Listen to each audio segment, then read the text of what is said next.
I'm Coach Corey Wayne, and this is my video coaching newsletter. And the topic of this newsletter is going to be, I'm kind of feeling sorry for myself.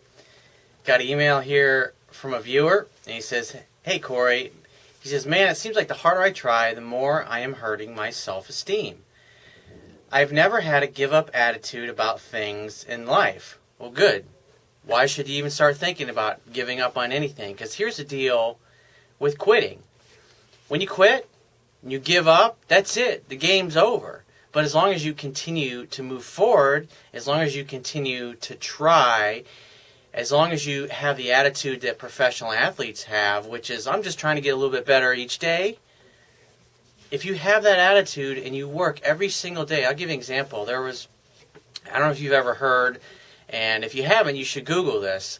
There's a statue that Michelangelo did called David. It's this giant, it's like 2-story tall, big piece of, it's a sculpture that this guy basically with like a pick and a hammer carved out this amazing figure of a man, full life-size muscles and everything, and it's just like smooth as glass. And it's like, so when you sit there and you look at it, you're just absolutely in awe, not only of how big it is, but how perfect and what the detail is like on it. And so as Michelangelo was presenting this, he was talking with an acquaintance or somebody he knew, and the guy was just going, this is so amazing. How did you do this? And what he said was, oh, it was easy. I just chipped away the excess. Because he said, because David was already in there, I just chipped away the excess. And you want to look at yourself as if you're like a Michelangelo working on a David. And it's a work that's never going to be done. Because what I learned in my over 4 years, my 4 decades, I should say, on this planet, is that no matter what level you grow to or you achieve, or what level of success that you achieve, there's always a bigger mountain. There's always a bigger challenge to see, hey, can I pull that off? And so when you are faced with feelings of, I want to give up, I want to quit, I don't feel like I can do this, which is just natural, because what's really going on is you're just fearful of the future. You're fearful that it's not going to work out. And human beings have 2 primary fears. The first fear is fear that we're not enough. In other words, fear that we don't have what it takes. And that's kind of what you're going through here right now, which is you're doubting that you got what it takes to attract a really great girl. And since you haven't achieved enough success yet, that's still just a dream of yours. It's a wish of yours to improve that area. And until it becomes your experience in your life, you're always going to have this fear. And so what you got to understand is this is a primary fear that pretty much every human being on this planet suffers from. Fear that you ain't got what it takes, in other words. And the other primary fear that we have is fear that we won't be accepted, or fear that we won't be loved. And obviously you want to get a great girl and have her love you, and so you doubt that and you're fearful of it. Well, guess what? The thing is that when you quit, that lasts forever. But when you fail or you don't succeed in the time that you want, it just simply is a delay. That's the way you need to look at it. But like I said, as long as you quit trying, you never fail. But that's the thing. Most people, they give up. They say, oh, this is too hard. Or it's like when it comes to eating healthy. Oh, I don't like the way it tastes. Oh, it's too much work. I don't want to do that. I'm too tired. I don't want to go to the gym today. It's cold out. I don't want to go to the gym today. It's raining out. I don't want to go to the gym today. I'd just rather watch TV. Or I'd just rather sit here and eat this box of Twinkies that I've been hiding here. And those are the type of things that we go through our minds, and we psych ourselves out, and we just give up. And we bullshit ourselves into believing that we're less than what we're really capable of becoming. He says, but using that no-give-up attitude and pursuing girls has been very, very destructive for me. Well, number one, you shouldn't be pursuing women per se, because the very nature of pursuit is a statement of lack. It's a statement of, I don't have something that I want. He says, I'm just thinking of taking time off and to just stay single for a year or 2. Well, what happens? Think about it. The bottom line is you have to spend the minutes of your life doing something. And so a year, let's fast forward a year or 2 down the road. You're going to arrive somewhere. And so ask yourself this, wouldn't you much rather arrive to a year or 2 years down the road having practiced day in and day out these skills, because repetition is the mother of skill. Even if you really totally suck when you first start out, you got to get to the point where you don't give a fuck anymore. It's one of the things that soldiers go through in war. It's one of the things that you basically, I don't know if you ever saw the TV series Band of Brothers, and there was a scene in there where one of the guys in the army he was having a hard time. He was very fearful. He was hiding in his foxhole, and people were shooting at him, and he's scared. And so the sergeant comes over, and he basically tells him, he says, what you got to realize is you're already dead, dude. He says, once you realize that, you stop giving a fuck. You stop worrying about trying to save yourself or try to save your life or trying to hide. Instead, what happens is you act without fear. It doesn't mean you become reckless, but it means you act without fear, and you lose that fear of harm for yourself, which is something that all people in the military have to struggle with, especially when they find themselves in combat for the first time, because your natural instinct is to run away from danger. Well, if a soldier is to be the effective killing machine in essence that he's supposed to be, he has to lose his fear of getting killed or injured, because it's his fear that will actually end up causing him to lose or causing him to get defeated in the end. And the leaders, like the sergeant I was talking about in the movie Band of Brothers, their job is to get everybody in their unit to fight at the level that they're capable of. Because if they can do that, if they can motivate and inspire their men to fight at the level that they're capable of without fear, it'll be very hard for them to be defeated. It's something to think about. He says, I don't want to spend the prime of my life, my time in college, to go unenjoyed. It's like, so what are you going to do? Give up and not try at all, and you'll still be you're not enjoying your life? I mean, think about that. If you stop practicing, your skills as they are right now are not going to get any better. And I would have to say to you, are you satisfied with that? Is that acceptable to you? Is it acceptable just to give up and be a quitter? Because at the end of the day, the only way your life is going to get any better is if you are the one that decides to do something about it.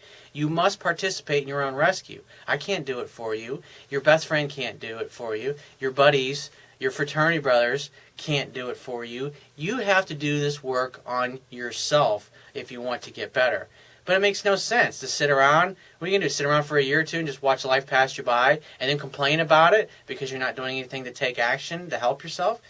At the very least, if you're at least taking action, trying to get better, you can feel good, because taking action breeds confidence and courage. Inaction breeds fear and doubt. He says, I've been facing constant flakiness and rejection to almost 97% of my attempts. So what? So 3% of them are working out. Big deal. It's better than you. I mean, think about it. So you're going to do nothing at all, and so instead of having 3% of success, you're going to have no success at all? That makes a lot of sense. He says, here are a few things I've been doing. Perhaps you can help me fix it. I've usually been asking girls that I have known as acquaintances for a while to go out with me. That's a big reason why you're fucking up. You're going and talking to women that already know you, and they've already seen you interact in your weak, insecure ways that you've gone about in the past, and now you've made some changes within yourself, and then it's like you show up expecting all these women that you, in essence, have already blown it with because they already know you, and now you're trying to get them to go out with you. It's like, what do you expect, dude? Of course your results are going to be really low. He says, I feel really uncomfortable talking on the phone, so I usually text Facebook, ask them out. I mean, think about it.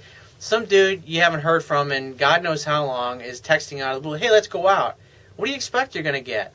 That's why I don't tell you to go through your Rolodex of girls that you met 2 years ago and you haven't talked to in 2 years, or girls you went to high school with. That's not what I teach. I teach you to go out there and meet new people. That's why you're having really bad results, is you're going out there and you're talking to people that you already know and who already know you, and who you've already probably turned off because you've known them for a period of time. And they probably could tell that 2 years ago or 3 years ago, whenever it was that you met them, that you had interest, but you didn't know what to do because you were too shy, you were too insecure, and they just realized long ago that your balls hadn't dropped yet, in essence, and you didn't have the guts to go for it. So they put you in friend zone and as a guy that they would never go out with. So what do you expect, dude? He says, here's the first girl. He says, here's the text message he sends. He says, hey, I'm in town. Why don't we get together for coffee? No response. He says, girl number 2, I'm in town. Would you like to get together for coffee? No response.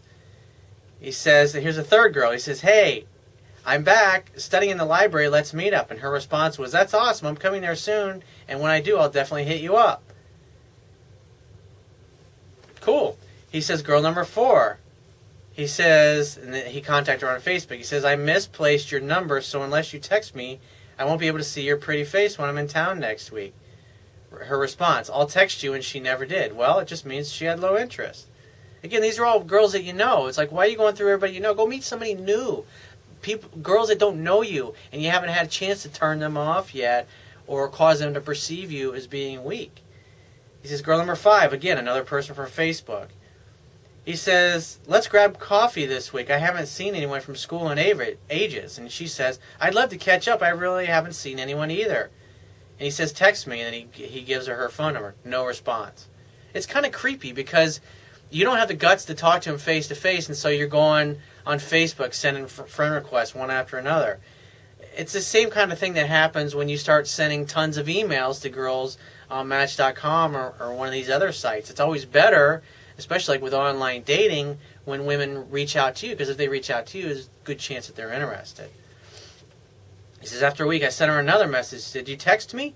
Anyways, I'm leaving for X town this Sunday for a couple of weeks. Maybe we can meet up after I get back. No response. Again, because they're not interested, dude. It's like, don't take it personally. Just, your approach and the way you're going about this is, you're setting yourself up for failure. So what do you expect? He says, do you want to grab a cup of coffee this weekend? She says, oh, cool, I wish I could. This weekend is crazy for me because I'm babysitting overnight. Well, if she'd have been interested, she would have offered another day. But she didn't. He says, me, and his response was, understandable, I'm leaving for such and such town, and we'll be there for the next 2 weeks. And soon after I'm leaving for X country, why don't you shoot me a text and I'll get in touch when I can? He says, my number is blah, blah, blah.